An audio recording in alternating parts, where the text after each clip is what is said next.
counselor.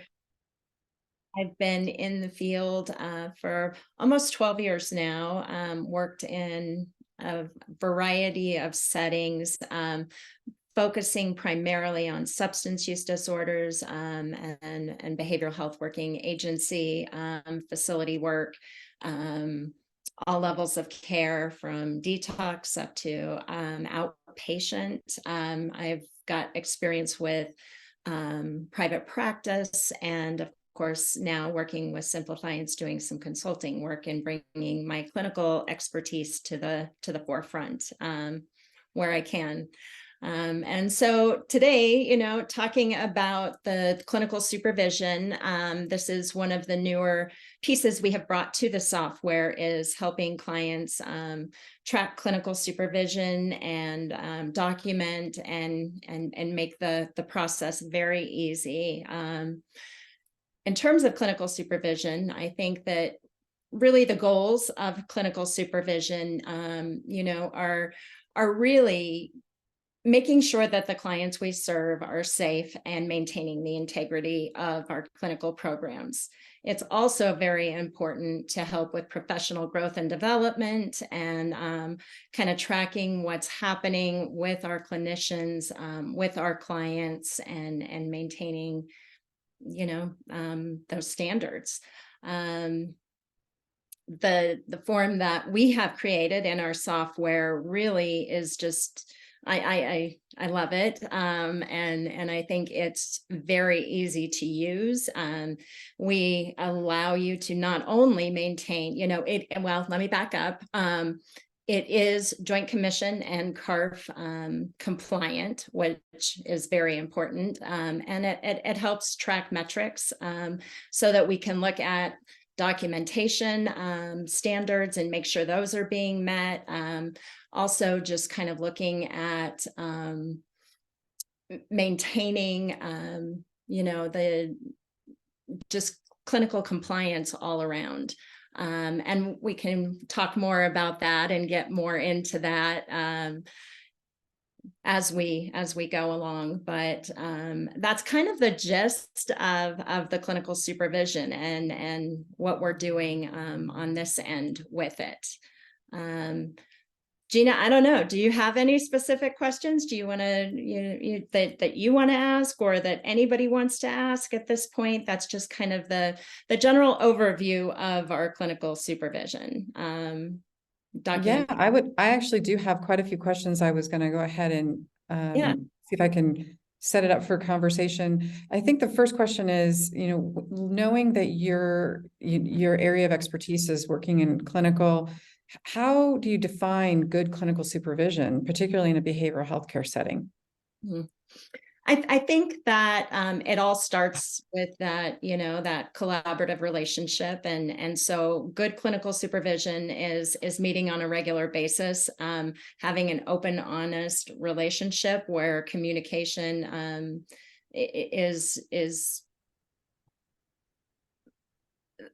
there has to be a trust between the supervisee and the clinician, and being able to discuss hard stuff, right? Like being able to discuss, where are you with documentation? Are you falling behind? How are things going? What are your challenges with clients that you're facing? And the supervisor bringing experience and knowledge to the table to be able to facilitate those conversations and be supportive in those conversations.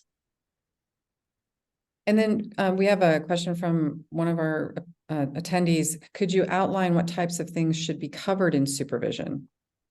Yeah, so the way that, well, I was very instrumental in creating this part of the software, this form and this document that we use, and I outlined it specifically in that way of discussing, what are the supervisee's professional goals? What does that look like? So kind of visiting that, also doing any kind of case consultation. That's where, what are those challenges, or are you facing any specific issues with the client, or how can we support you in, any kind of interventions or whatnot. But also, I think there's the piece of tracking documentation and competencies. And, are you on track with those clinical competencies? Are you maintaining documentation within required timeframes? And so those are all, crucial pieces of clinical supervision. It's also, what are your challenges? What are your struggles? What are your successes as well? So not only focusing on those pieces, but what are the successes, and really highlighting that as well. Thank you. Can you share about what supervision tools, measures, and resources, documentation forms are available in or through Simplifiance? Yeah, so this is kind of a newer piece for us to be able to add this component. And so really the form that we utilize in the software just kind of walks you right through all of those pieces.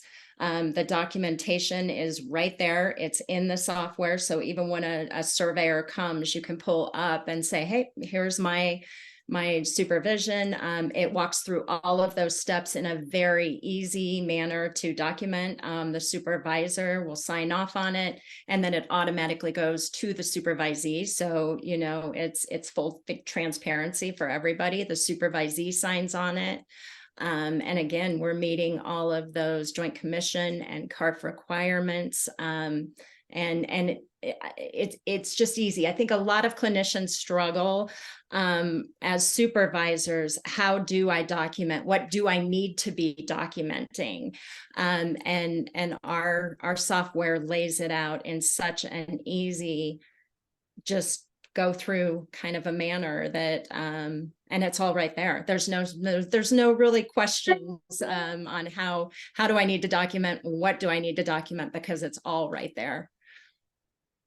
Well, I think a follow-up question to that in regards to the actual tool is, can the supervision document be used for clinical hours required for licensure?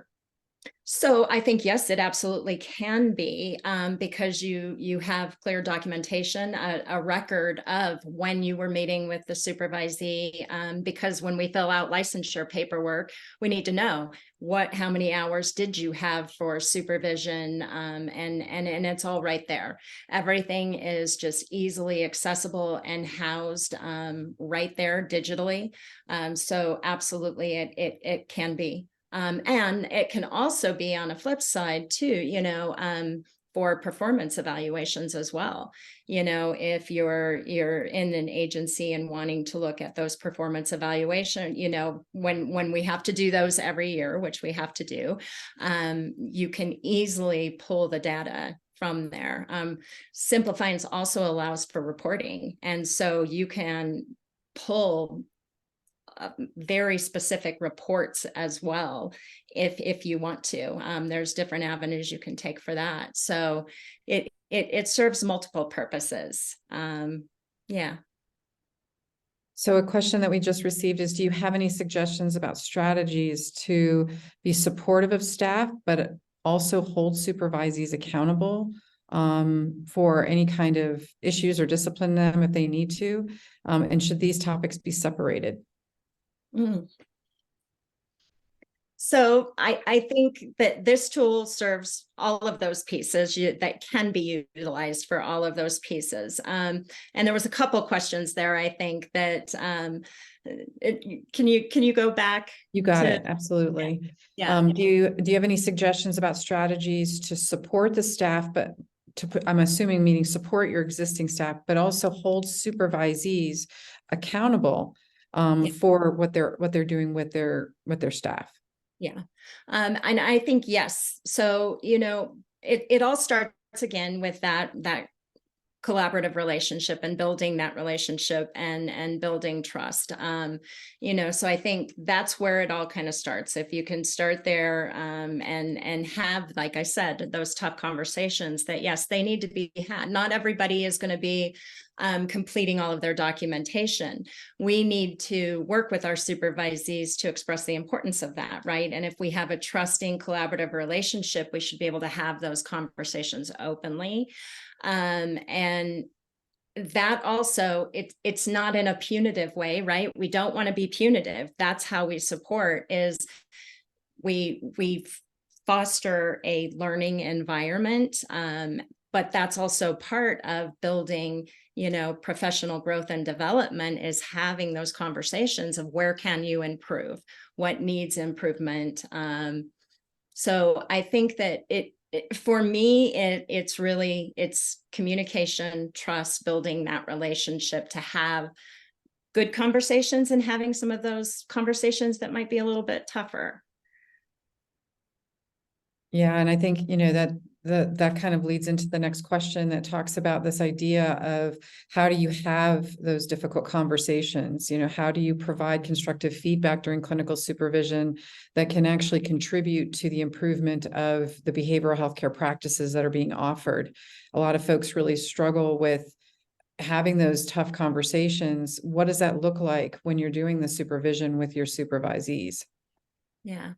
I think it's going to look a little bit different for everybody. Everybody has different approaches and different styles to that. I think that it's key to remember, what is the purpose? Where as supervisors, we're here to help our supervisees grow, right, professionally. And so I think approach has a lot to do with that. And just like we would with our clients, right, we want to maintain compassion. We want to, sometimes even as a clinician, we have to have those tough conversations with our clients that aren't so easy as well. But I think also the way that the supervision form is set up, it really allows us to kind of walk through those pieces a little bit easier and have those conversations. It's very straightforward, and what we're looking at, and again, it's very transparent, and the way that we're documenting those metrics. It allows us a door to kind of walk through and guide us if we are struggling to have some of those conversations. We can both be on the same page looking at this and saying, okay, hey, here's some areas for improvement, right? Mm-hmm. And so I think a lot of it is approach, how we approach that. I mean, obviously, post-COVID, there's been a lot of discussion around workforce shortages and burnout. Do you believe that effective clinical supervision can play a role in reducing burnout and supporting the mental health of our clinicians today? Absolutely.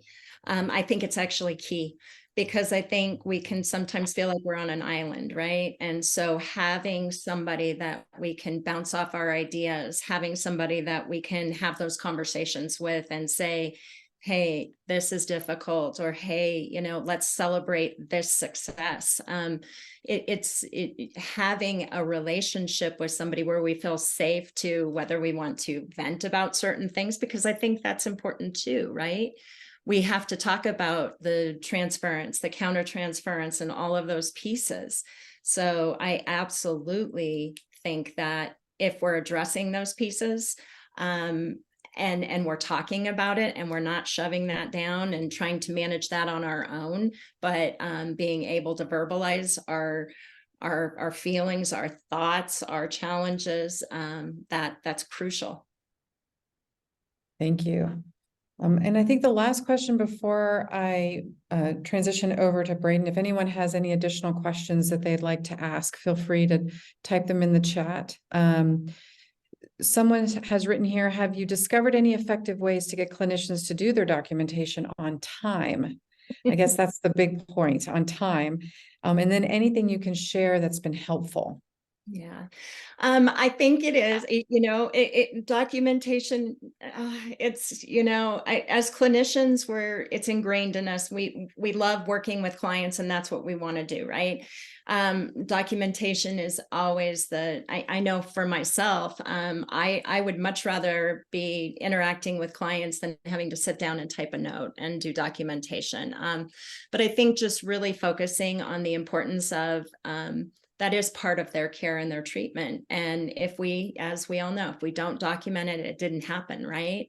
And so we're actually presenting it as we're sharing their story, because that's really what our documentation is, sharing our client's story. I think what I really love about this form is it's a visual too of where are you? Are you on time with your biopsychosocials, your treatment plans? Are you getting your notes in? And having that conversation during the supervision, and it's right there in a checklist, like, are you meeting standards? And if they're not, seeing a record of that, if it's something consistent, then hey, we might need to take another step in a different direction and regroup, right? We might need to come up with, what is the problem? Why is this not happening? Is it your caseload is too big? Whatever, but having the visual to be able to see, okay, this continues to be a problem, but also what if this continues to get better, right? Because you're meeting as best practices weekly, and so you're seeing, where is that documentation, because you're checking on that every week, and then being able to track, and if we need to regroup and come up with a different plan and problem solve, right? Not be necessarily punitive. There are circumstances where there may be other actions that may need to be taken, but hopefully being able to problem solve that before it gets there. Well, thank you so much, Amy. I appreciate everyone's questions that came in for our brief overview of clinical supervision. If anyone is interested in getting more information or would like more information about this particular topic, Amy did a wonderful blog on our website. It's simplifiance.com/blogs. And you can take a look and read through some of the high points of what she's discussed today, that we might be, feel free to share it with some members of your clinical team. And of course, any additional questions that you have, I'm sure she'd make herself available to answer those questions. I'm going to go ahead right now and kick it over to Braden Smith, who is our Executive Vice President for Simplifiance. Braden actually is our strategic leader in the organization, who believes that working with state regulations and accreditation standards, while they might be complicated, they can actually also be designed to address safety concerns and to promote quality care and delivery and improve organizational health. He's developed an interest in privacy and security while he was in law school, and finds joy in working to increase the attention paid to confidentiality in healthcare. He has a high-level role that he plays in Simplifiance in looking at execution and strategy, and will be working with us today to do an overview of our current software as it relates to the discussion that we had today, but also kind of highlighting our 5 core features of our software and the benefits it can bring to organizations when they're looking at compliance management. So with that, I'm going to go ahead and turn it over to Braden. Thank you, Gita. And big thanks to Amy for all of the content that you contributed today. Really appreciate that. And I always learn something from Amy, because she has that unique background that always adds something additional to my knowledge base. So thank you so much for that presentation. Really enjoyed it. And I'm very excited. I haven't demoed this software in a little while, and I was playing around with it earlier and just really getting excited for this experience. I'm going to go ahead and share my screen now so that we can go through some of the main features, and then we'll take questions about anything that comes up from there. All right, give me just a second, see if I can make this full screen. Okay. So one of the nice things about the software is, prior to even logging in, one of the things that we're able to collect in terms of information from anyone in the organization is incident reports. And this is a really important part of an organizational kind of growth and development, as well as we know, kind of an important part of making sure that those fires get put out in the correct way. So rather than even having anyone need to log into the software, we have this file incident report button here up at the top, very prominent, and employees are able to enter general incidents, medication incidents, or any kind of infection control incidents. We'll go ahead and click on general incident here.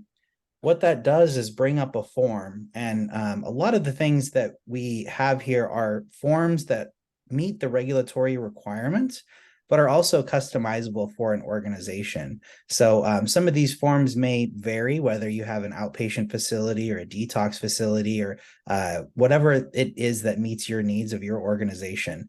But we have some standardized fields that we recommend everyone have. Name of the person reporting the incident, the site the incident happened if you have multiple locations, where it actually happened, who's going to be following up on it, all sorts of things about involved parties, date and time. This is all really important information to know when you have a critical incident or even just a regular incident. When did this get filed? Who filed it? Where did it happen? It really is collecting all the information on the front end that supports the department's investigations into exactly what happened. So we've designed this to be very friendly in that way. You're able to click a few different boxes here. So if we had, a policy break, but it was also a HIPAA privacy breach, we can select both of those things and it'll get tagged accordingly so that we are able to do accurate reporting on that later. We have different levels of urgency for the incident. Of course, a description is very important. Any actions that were immediately taken, any recommendations that folks had, and then any sort of files. We know that there's oftentimes a report, potentially there's like a police report or something that needs to go along with a specific incident. We're able to capture all that information here up front, and that just, again, makes the investigation easier for the person that's doing this on the back end. So that's a little bit about incidents. We're going to go ahead and sign into the software now. A lot of things before you even get in that you're able to do here. And immediately when I sign into the software, I get information that's pertinent to me. What teams I'm a member of, what tasks I have that are overdue, what incidents that I have that may be overdue or that I still need to work on. And because I'm an administrator on this account, I'm playing the role of the executive director or someone that's very high up, I actually get to see all of the tasks, all of the upcoming tasks, all the overdue tasks for everybody in the organization. Now, this is customized for individuals. So if I was logging in and, I'm a clinical director that has my set of clinical tasks, those are the only ones I'm going to see here. It's the higher level folks that are able to see everything. That gives visibility to leadership, and we know they're ultimately accountable for the success of the organization and the clients. But also, it doesn't give folks information that they don't need. So if I'm in a specific role that has specific tasks, I'm able just to jump directly to those from this page and see exactly where am I at, or where is my team at if I'm, in middle management, overseeing a few people. So that's a bit about this initial landing page here. And then I'm going to go ahead and just from here, jump right into the tasks. Again, now I have all of the tasks listed out. I had numbers there before. Now I can actually see, what tasks are we behind on, or what are the upcoming tasks that need to be accomplished? And within these tasks, I'm able to complete them, click on them, be able to attach forms that meet the requirements for them. And that's a very easy thing to do. So let's go ahead and take, for example, this fire drill critique task. This has been overdue for a while, at least a couple of weeks now, being due on the 31st. When I click this open, I'm able to see, all right, this is all the information that the task, who is it was assigned to, what department it was supposed to be in, what status is it, this one's overdue. But it also has the ability for us to utilize a compliant form to manage this fire drill critique. So, we're able to just go ahead and click on this pre-populated form here and say, all right, what time did we do the fire drill critique? Who was in charge? When did it sound? answer all of the questions that really show we did this activity and there's a person that was responsible for it. And then this is documented forever. So rather than having to fill out a piece of paper and put it in a binder and just hope that you remember where that binder is when the survey comes, you've got a digital record of activities like this. Another good example of a form like this is, a disaster drill. Let's go ahead and click on this one. Again, we've got a lot of information about the task itself, and we have a form that we're able to go ahead and click on and fill out pertinent to the activity that we were doing here. A record again of this being compliant. And something that I'd like to mention here is we have an individual unique PIN for all of these tasks being completed. So we have a record of who did the task as well. Somebody signed off that this was done. So that only adds ammunition when you're talking to a regulator about, what did we do? Well, we did this, and it was this person that signed with their unique PIN. So we're able to have a really clear paper trail of who needs to get talked about if, for example, things were wrong in this form or corrective actions were not taken. All right. So you're able to create your own tasks in here, but one of the really big benefits of having the software is we've already pre-populated tasks that meet the Joint Commission's and the CARF standards, as well as working with you to build in your individual state standards. We have many states that we already have the standards for in there, and we're always happy to add the additional ones that meet our clients' needs. We'll go ahead and from here just move away from the tasks. One of the things that's nice about the tasks is you can have them on your calendar so that they'll show up and remind you today is the day that you need to run payroll, or today is the day you need to do a disaster drill.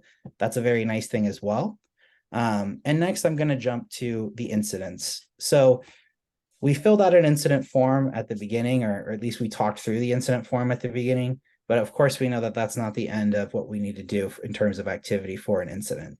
So an incident, after it's submitted, is assigned to the person that was indicated by the department selection at the end at the beginning of the form.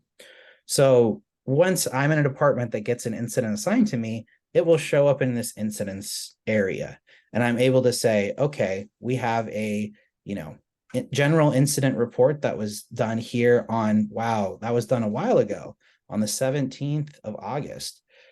Again, I'm able to click on this. I'm able to see all of the information about the incident, and I'm able to very simply click a button that allows me to do a follow-up form to that incident. Again, that closes the loop of being able to finalize the incident. It talks through the investigative steps that need to happen, any reporting that you would do, things like that, what actions are recommended for follow-up. And then, as I am the manager that has investigated this incident, I can close that down, and we have a stored record of what exactly happened there. All righty. In addition to all of this great functionality in terms of tasks, in terms of incident management, I think another area that's a little bit different but adds a lot of value to our clients is our library feature. So in the library, this is what stores all of your policies and procedures or any other documents that you feel like are important or pertinent to your organization and that you want your staff to know. A lot of our clients will only have many of their staff members have access to the library and have access to submit incidents. Because if you think about it, there's a lot of roles that only really need to do those two functions. They need to be aware of all the policies and procedures that the organization has and their own responsibilities in terms of those policies and procedures, and they need to be able to submit incidents. But if they're not actually doing any tasks that relate to compliance, they may just be, someone that is a security guard or something like that. And their main role is just to keep people safe, but there's no specific tasks that they've been assigned to do around that. They're able just to still be able to have access to all of these policies very easily, and they're able to submit any incidents that come up. I think that, a landscaper is a great example of this. They probably aren't going to have any required Joint Commission or state tasks that they need to do. But if they see an incident happening on the grounds while they're, doing their work, they're able to report that easily. And if they have questions about how they should do that reporting, they're able to really quickly go to a policy and procedure that tells them about that. Now, this is where we have, a sample organization's files that they would have. And you can see there's not a lot of them here. And they may run into situations where they say, I need a new policy for XYZ. Well, what's really nice is we have preloaded in here a lot of non-active policies and procedures for folks. So for example, if you say, well, I really need a better medication management plan template. I don't even have a medication management plan right now, or, my medical director just recently left our organization and I'm just not sure what that plan said. You're able just to go to one of these templates.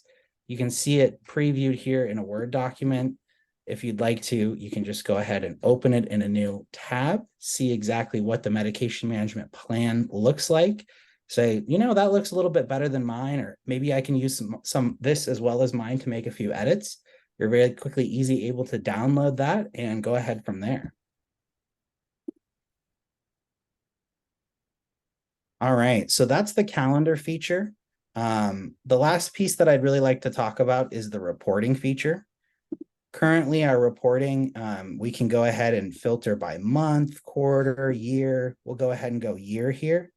And we're able to see, all right, for example, incident data, incidents by type. Where are we having the majority of our incidents? Looks like safety is where we have a lot of them. We also have these other ones here as well. So we could say, all right, well, clinical, that's more incidents than we had last year in clinical. Let's go ahead and look at those incidents and see, what sort of performance improvement activities we can put together to reduce that number over time. We're able to see sort of incidents by date. When are they all coming in? It looks like there was a big spike, 3 incidents happened on the 11th.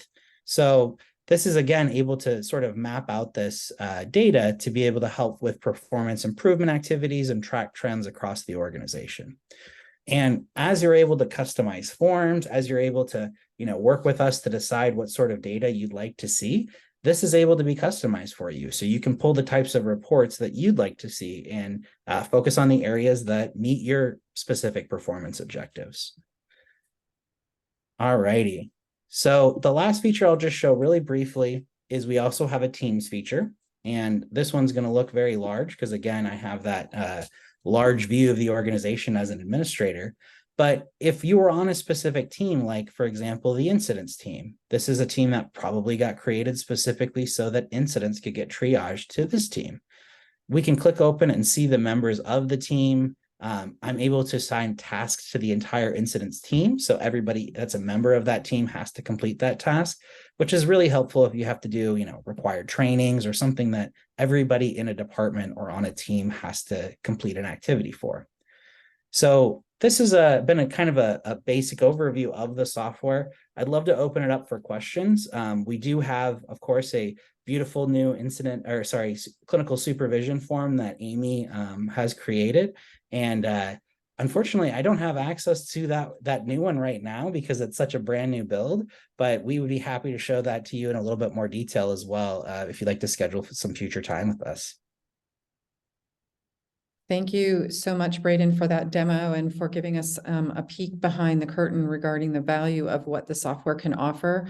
I don't think we have any key questions currently for the software, but we are going to invite folks who are participating that if you want to learn more, you can reach out to us at simplifiance.com, and we'll be happy to do a more specific demo and showcase more of what you're looking for so that we can customize for your needs. Please be available if you can for our next monthly meeting, which is scheduled for December the 12th. And the focus for that meeting is going to be around clinical documentation in preparation for best practices and how to do effective clinical documentation. So we also will be sending out a survey after this meeting is over for those that participated to provide us with feedback regarding topics that you'd be interested in learning more about. We want to make sure that we're offering you up-to-date information around updated changes that are happening, whether it's with Joint Commission or CARF. And really, we want to be your partner in compliance. So thank you very much for taking the time to meet with us today. And you'll be hearing from us very soon. Thank you, Amy, and thank you, Braden.